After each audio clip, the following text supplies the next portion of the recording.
Namaste students, welcome back again to the virtual class. In the last episode we have discussed about Newton's first law of motion and many more concepts we have discussed. At the end of the session I have given some easy home assignments. Hope you all completed the home assignments, you didn't have any difficulty in doing all those.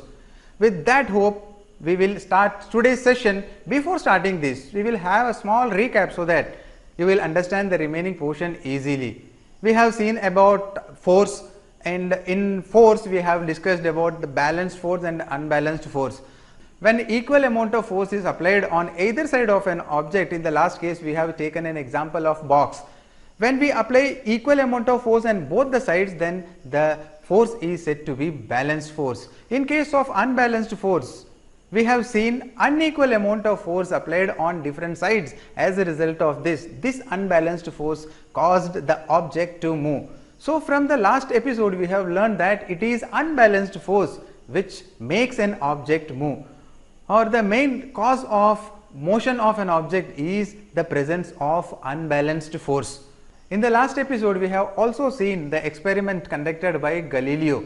In that we have seen a ball was allowed to drop from a height on an inclined plane. When the ball was dropped, the ball would travel on the other side to cover the equal distance. That means the distance from where the ball was dropped, at that distance the ball reached. Finally what happened, gradually the angle of inclination on the other side was decreased.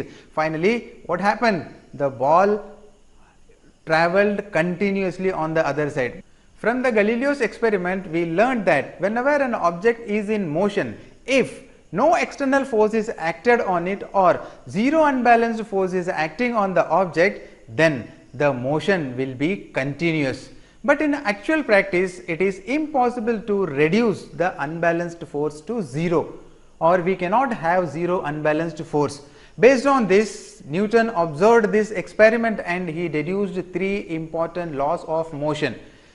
We have learned the first law of motion in the last episode, that is Newton's first law of motion. According to Newton's first law of motion, we learned that when an object is in state of rest or state of motion, then it will remain in its state. It will change its state only if we apply external force on it. We have learned inertia, right? Inertia is the natural tendency of an object to be in rest or in motion. This was classified into two categories we have seen in the last episode, that is inertia of rest and inertia of motion. Inertia of rest means the natural tendency of an object to be in rest position is called inertia of rest, and the natural tendency of an object to be in motion is known as inertia of motion. By using this inertia we have solved various problems, various natural situations which we face in our day-to-day activities. When a bus suddenly starts, then we jerk backward and the brakes are applied, then we tend to fall forward. And when the bus takes a sharp turn, we are thrown to a corner. This way various examples we have seen, right? So all these are the examples of Newton's first law of motion, and you can find more other examples of motion which are supported by Newton's first law of motion. In today's session we are going to see another important law contributed by Newton, that is Newton's second law of motion. And before that we will learn more about inertia, and after that we will see second law of motion and related numericals also we will see at the end of this session. Dear students, as far as Newton's first law is concerned, then it is very much related to inertia that we have already discussed in the last episode. So knowing more about inertia is equally important. To understand this, look at the screen. Here two boxes are kept, one is empty box and another box is full of books. Which one you will find it easy to push? When I apply a small force also, small amount of force can also cause the empty box in motion. Whereas in order to push the box which is full of textbook, it is harder. Let us understand with another example. Look at the screen here, a football and a stone of same size. If you kick the football, then what will happen? It will fly away in the air. If with the same force, if you try to kick the stone, then what will happen? Will it fly in the air? instead of the stone you will fly in the air, right? What will happen? You will get injury on your foot. Same force is applied on the football and the stone. Football flied away in the air, but the stone did not even move. Dear students, there are various instances in which a small force can make an object to attain larger velocity. If the same force is applied to another object having larger mass, then it hardly moves. So, the same amount of force may not move in equal velocity. Here the change in velocity caused by the applied force may be different for different objects. For example, in the first case we have seen a small force is enough to cause motion to the empty box, whereas we have to apply hard force or more force is applied to the second box, that is the box full of textbooks, to cause motion. In the second case we have seen a ball and a stone. So from all these experiences we can conclude that heavier objects or massive objects offer higher inertia to the object. If the mass of the object is more, then the inertia will be more. If the mass is less, then the inertia will be less. So inertia is the natural tendency of an object to resist change in its state of motion or state of rest. Here the mass is the measure of inertia. More the mass, more will be the inertia. Lesser is the mass, then lesser will be its inertia. Now we will see what is second law of motion. Before understanding second law of motion, there are certain experiences we have to look into, and from that we can understand what is second law of motion. Dear students, we have been learning about unbalanced force, right? So based on this we have learned the first law of motion, in that whenever there is external force applied on an object, it causes motion.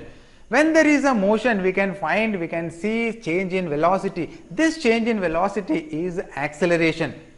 So when there is an acceleration, this acceleration is very much depends upon the force. Now we don't know what factor or how the applied force changes the acceleration, or to what extent the acceleration is caused and what will be the impact. To understand this, we have to see some of the everyday experiences. Let us see one by one. Here a table tennis ball is there and a cricket ball is there. If I apply equal amount of force on both the object, both the balls, then which will cause more injury? Exactly, cricket ball will cause more injury. Here we have applied equal amount of force on both the balls. Even though we applied same amount of force, but we may get injury with the cricket ball. Why does it happen so? This is one experience. Let us find answer for this little later. Let us see an example of a bullet and that of a stone. Assume that both have same mass. Here the mass is 30 gram and the stone what we have taken is also of 30 gram, right? But if the bullet hits any person, the bullet can penetrate into the body and ultimately the person die. If a person is hit with a stone, then the person will get only injury. But hitting with a stone does not make a person die. Whereas if you hit a person with a bullet coming from a pistol or a rifle, it gets penetrated into the body and ultimately the person will die. Here you see both the objects are of mass 30 gram each. Here also 30 gram, here also 30 gram. But here what factor makes the difference? The only difference is the bullet will travel at much faster velocity, whereas if you hit with the stone, then hardly it travel at a distance of 80 to 150 maximum, 150 meter per second. Here you see the velocity is very less, but here in this case very fast moving object it become. When we talk about bullet, the bullet travels at a much faster velocity than a stone travels. So the impact on a person with the same mass of two different objects changes due to velocity. So here the impact is caused by the velocity difference. Now look at the screen. Here is the TT ball and here is the cricket ball, which we have taken in the beginning of the lesson. Here you see, if both the balls are hit with same velocity, for example 80 meter per second, Here also 80 meter per second. Here two persons are standing, right? Here two persons. If the persons are hit with these two balls, both travel at a same velocity, but here the mass of the objects are different.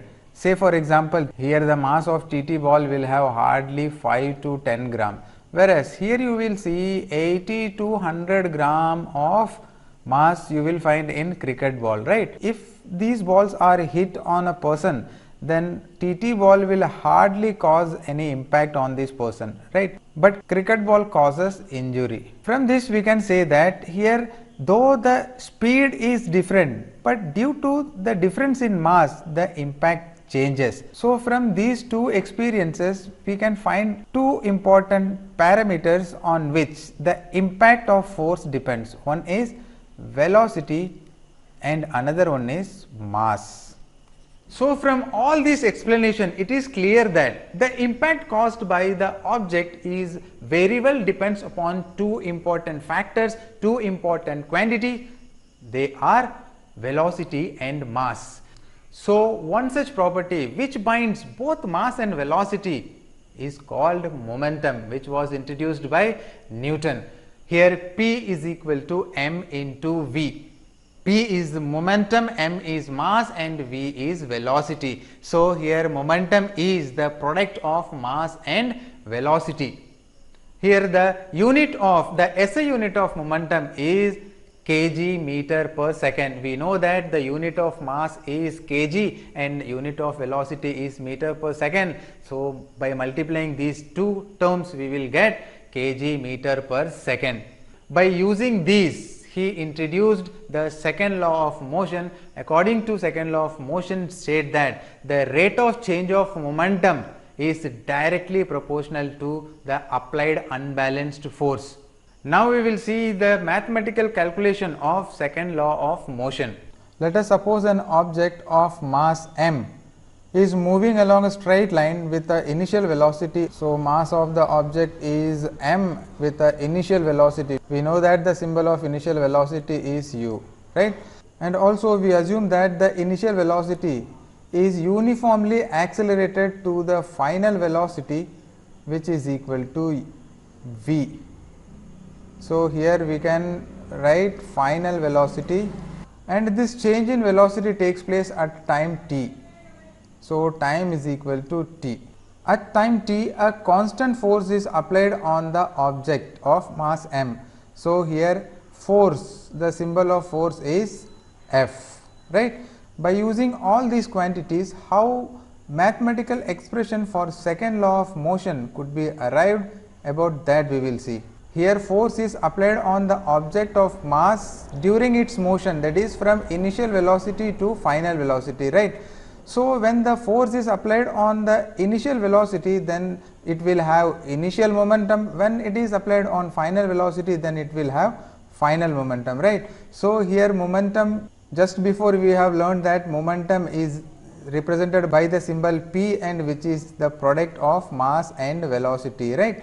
Here change in velocity we can see. So if there is a change in velocity, then we can see the change in momentum also. So this could be initial momentum and final momentum. So here initial momentum can be represented as P1, which is equal to m into the initial momentum is due to initial velocity. So here u, and final momentum can be expressed as P2, which is the final velocity. So here m into v we can write. Here we have initial momentum and final momentum, right? So the change in momentum is directly proportional to the difference between the final momentum and the initial momentum. So here we can write the change in momentum.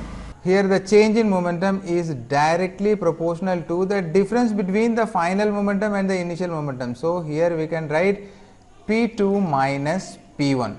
Here P2 is the final momentum and P1 is the initial momentum, right? So this can again be written as P2, we have mv minus P1 is mu. So this is with the P1 is with the initial velocity, P2 is with the final velocity, right? So by taking common of mass, we can write it as mv minus u, right. The rate of change of momentum is directly proportional to the change in momentum with respect to time. Here the rate of change of momentum is directly proportional to the change in momentum with respect to time. So, here we can write the rate of change of is directly proportional to the change in momentum divided by time.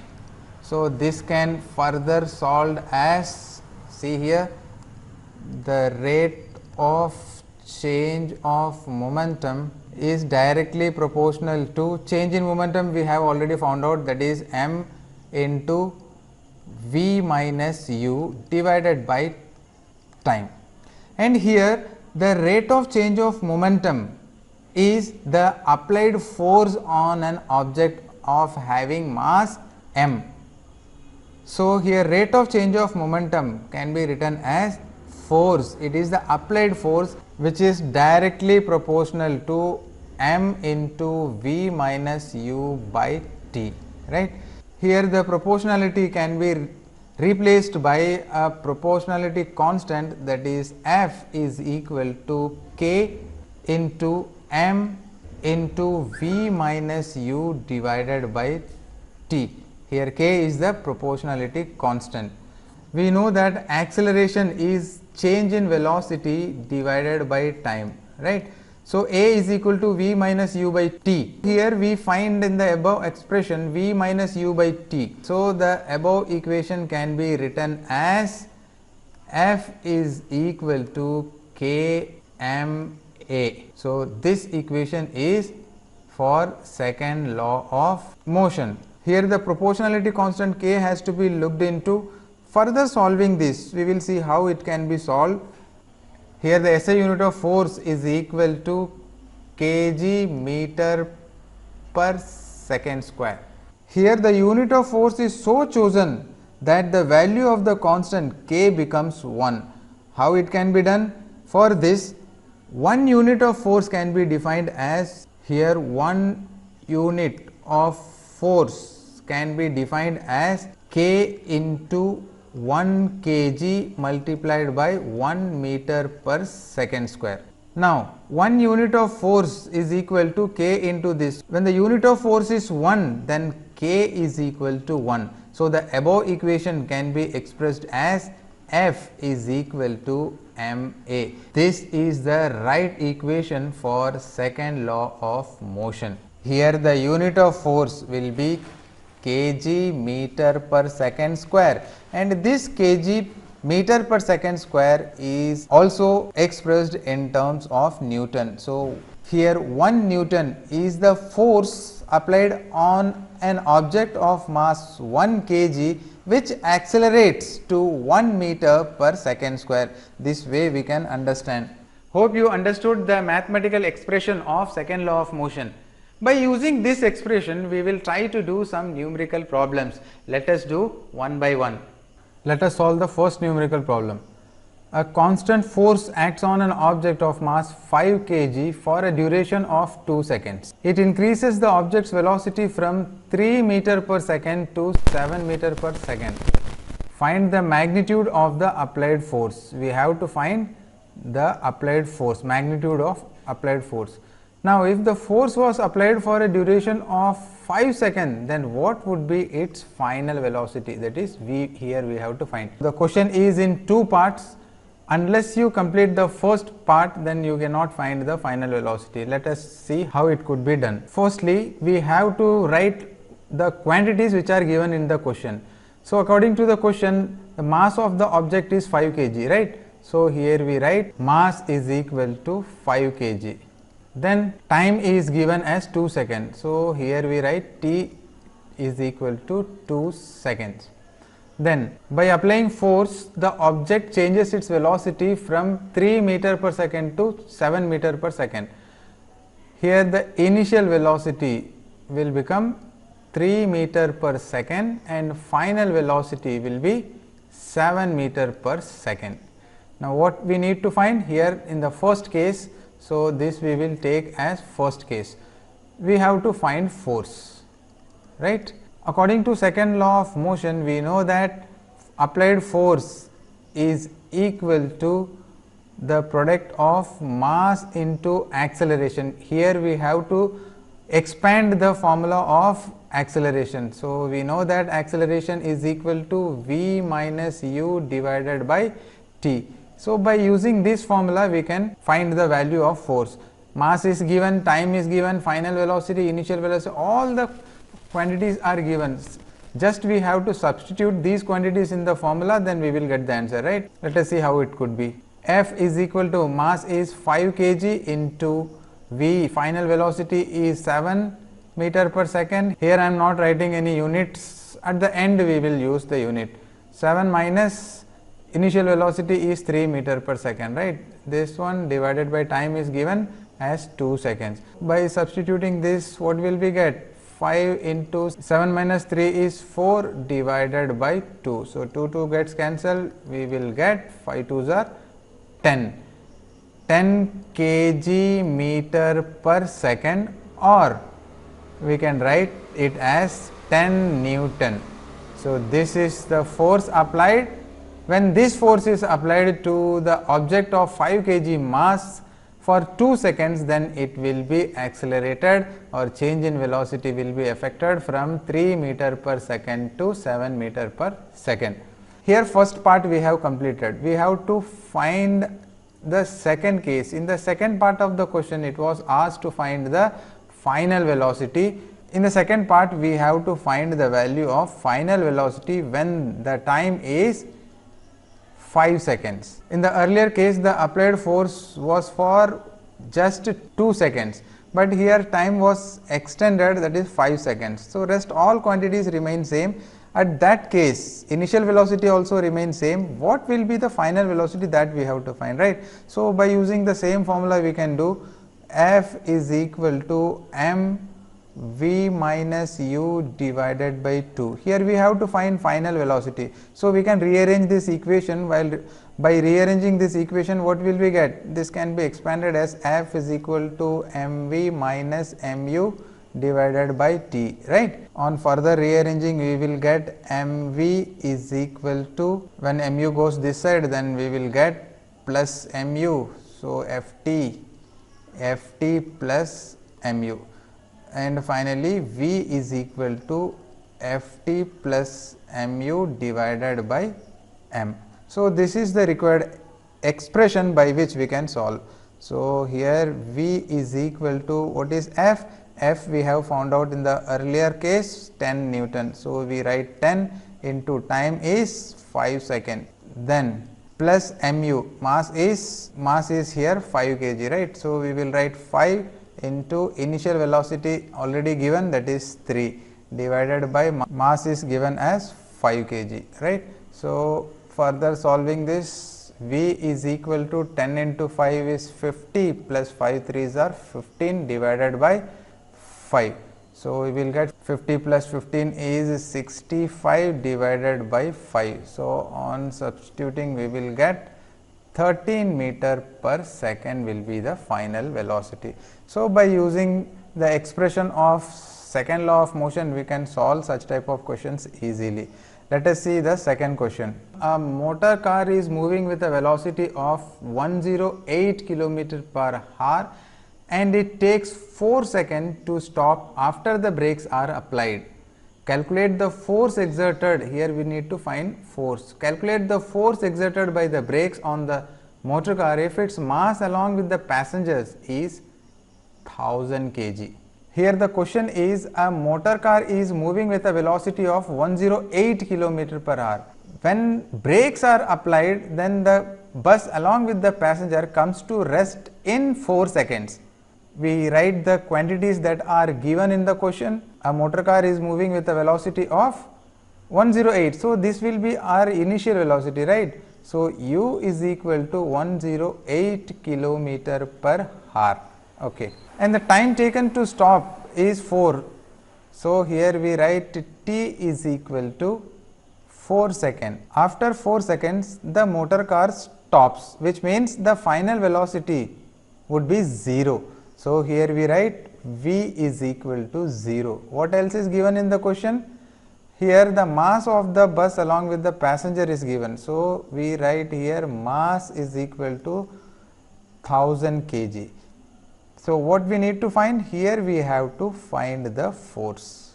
Okay. By using the same formula which we have used earlier, F is equal to m, we can solve this numerical problem, right? So here acceleration is not given, but change in velocity and time is there. So we have to expand it as we did in the last numerical problem. So F is equal to ma, we have to write as v minus u divided by t, right?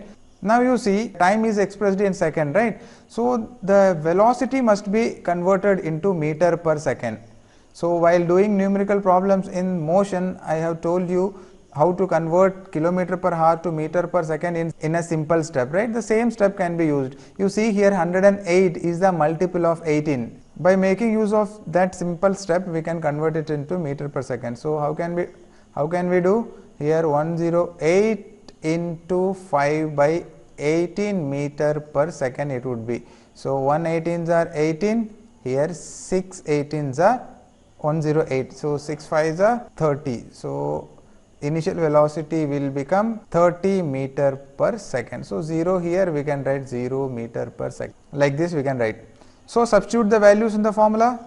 F is equal to mass is given as 1000 kg into final velocity is 0 minus initial velocity is 30 meter per second divided by time is 4 seconds, right? Force is equal to 1000 multiplied by minus 30 divided by 4 seconds. So here we can 250, which is equal to 3 into 25, 7500 Newton. Here the force will be minus 7500 Newton. Here minus sign indicates negative acceleration. The negative sign tells us that the force exerted by the brakes on the opposite direction of the motion of the motor car. So this way we can understand the negative sign. So this way such type of numerical problems could be solved. Let us see another numerical problem. Here see an interesting question. A force of 5 Newton gives a mass m1 and acceleration of 10 meter per second square, and a mass m2 an acceleration of 20 meter per second square. What acceleration would it give if both the masses were tied together? So here we need to find out. In this case, when two objects are there, one is with mass m1 and another one is mass m2. Here mass not given. When these two objects are tied together, then what acceleration would it give? This is the question. So firstly we need to find the mass of first object and the second object. Once it is found, then we can add up so that you will get the total mass of m1 and m2. So how it could be done? We see. Firstly we find mass of m1 and m2. Before that, the quantity is given in the question, that we will write. Force is given as common. So here F is equal to 5 Newton is given in the question. So mass is equal to m1, and here acceleration would be a1, we can write. a1 is equal to 10 meter per second square, right? So we can find using the same formula, that is F is equal to ma. Here m is the mass 1 and a is here a1, acceleration 1. So force is given here. So 5 Newton is equal to m1 into a1 is 10. So m1 is equal to 5 by 10, which is equal to 0.5 kg. In the second case, F is equal to 5 Newton, same as that of the earlier one. M will be now here m2 and a2 is 20 meter per second square, right? The same formula, but just mass is here m2 and acceleration will be a2. We can straight away modify this. m2 is equal to F by a2. So here F is 5 Newton, acceleration is 20, right? So upon solving this, what we will get? We will get 0.25 kg. So m1 is 0.5 kg and here m2 is 0.25 kg. So now we are going to solve the main part, that is here F is given as 5 Newton. So here mass will be m1 plus m2. So m is equal to m1 is 0.5 plus 0.25, altogether mass will be 0.75 kg, right? And we have to find A, we don't know. Here the same formula, that is F is equal to ma will do the job. On rearranging we will get A is equal to F by m, right? So here F is 5 Newton divided by m is 0.75. So upon solving this, what we will get? We will get 6.666. So we can write 6.67 meter per second square would be the acceleration if m1 and m2 are tied together and applied 5 Newton of force. This way such type of numerical problems could be solved. Hope you understood the numerical problems. Likewise, you can find more numerical problems on your textbook and other source. If you have any doubt, you can ask us through SMS and other modes provided to you. So with this, I would like to conclude today's session. Before concluding, I would like to give some easy home assignments which you can practice. So here is your home assignment.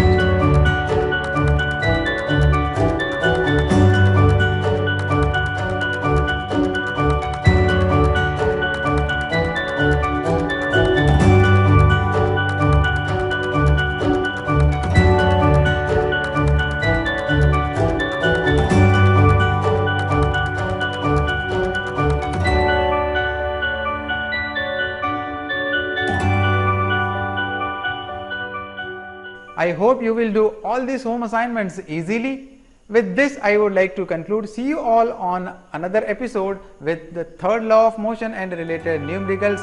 Till then, take good care of yourself. Bye.